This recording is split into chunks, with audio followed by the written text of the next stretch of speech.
नाजरीन, रिज्क के 16 दरवाजे हैं।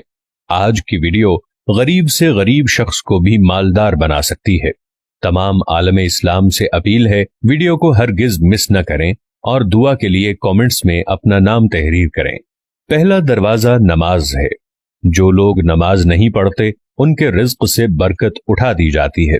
वो पैसा होने के बावजूद भी परेशान रहते हैं। दूसरा दरवाजा इस्तगफार है। जो इंसान ज्यादा से ज्यादा इस्तगफार करता है, तौबा करता है, उसके रिज्क में इजाफा हो जाता है और अल्लाह ऐसी जगह से रिज्क देता है जहां से कभी उसने सोचा भी नहीं होता। तीसरा दरवाजा सदका है। अल्लाह ने फरमाया कि तुम अल्लाह की राह में जो खर्च करोगे अल्लाह उसका बदला दे कर रहेगा। इंसान जितना दूसरों पर खर्च करेगा अल्लाह उसे 10 गुना बढ़ा देगा। चौथा दरवाजा तकवा इख्तियार करना है। जो लोग गुनाहों से दूर रहते हैं अल्लाह उनके लिए आसमान से रिज्क के दरवाजे खोल देते हैं। पांचवा दरवाजा कसरत नफली इबादत है। जो लोग ज्यादा से ज्यादा नफली इबादत करते हैं अल्लाह उन पर तंगदस्ती के दरवाजे बंद कर देते हैं। अल्लाह कहता है कि अगर तू इबादत में कसरत नहीं करेगा तो मैं तुझे दुनिया के कामों में उलझा दूंगा। लोग सुन्नतों और फर्ज पर ही तवज्जो देते हैं, नफिल छोड़ देते हैं, जिससे रिज्क में तंगी होती है। छठा दरवाजा हज और उम्रे की कसरत करना। हदीस में आता है, हज और उम्रा गुनाहों और तंगदस्ती को इस तरह दूर करते हैं जिस तरह आग की भट्टी सोने चांदी की मैल दूर कर देती है। सातवां दरवाजा रिश्तेदारों के साथ अच्छे सलूक से पेश आना।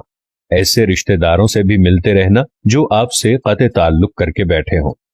आठवां दरवाजा कमजोरों के साथ सिला रहमी करना है, यानी गरीबों के गम बांटना, मुश्किल में उनके काम आना अल्लाह को बहुत ही ज्यादा पसंद है। नवां दरवाजा अल्लाह पर तवक्कुल है। जो शख्स ये यकीन रखे कि अल्लाह देगा तो उसे अल्लाह जरूर देगा, और जो शक करेगा वो परेशान ही रहेगा। 10वां दरवाजा शुक्र अदा करना है। इंसान जितना शुक्र अदा करेगा अल्लाह रिज्क के दरवाजे खोलता ही चला जाएगा। 11वां दरवाजा है घर में मुस्कुरा कर दाखिल होना। मुस्कुराकर घर में दाखिल होना भी सुन्नत है। हदीस में आता है, नबी करीम सल्लल्लाहु अलैहि वसल्लम ने फरमाया, अल्लाह फरमाता है कि मैं उस शख्स का रिज्क बढ़ा दूंगा जो शख्स घर में दाखिल हो और मुस्कुरा कर सलाम करे। 12वां दरवाजा माँ बाप की फरमाबरदारी करना है। ऐसे शख्स पर कभी भी रिज्क तंग नहीं होता। 13वां दरवाजा हर वक्त बावजू रहना है। जो शख्स हर वक्त नेक नियति के साथ बावजू रहे तो उसके रिज्क में कमी नहीं आती। 14वां दरवाजा चाश्त की नमाज पढ़ना है, जिससे रिज्क में बरकत पड़ती है। हदीस में है, चाश्त की नमाज रिज्क को खींचती है और तंगदस्ती को दूर भगाती है। 15वां दरवाजा है रोजाना सूरह वाक़या पढ़ना। रोजाना सूरह वाक़या पढ़ने से रिज्क बहुत बढ़ता है। 16वां दरवाजा है अल्लाह से दुआ मांगना। जो शख्स जितना सिद्क़े दिल से अल्लाह से मांगता है अल्लाह उसको उतना ही ज्यादा से ज्यादा अता फरमाता है।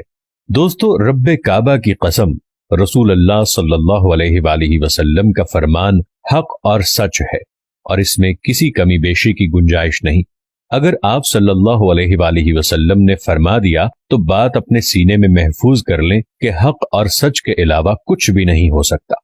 अल्लाह से दुआ है, अल्लाह मुझे और आपको अपने प्यारे नबी सल्लल्लाहु अलैहि वसल्लम से सच्ची मोहब्बत रखने की तौफीक अता फरमाए।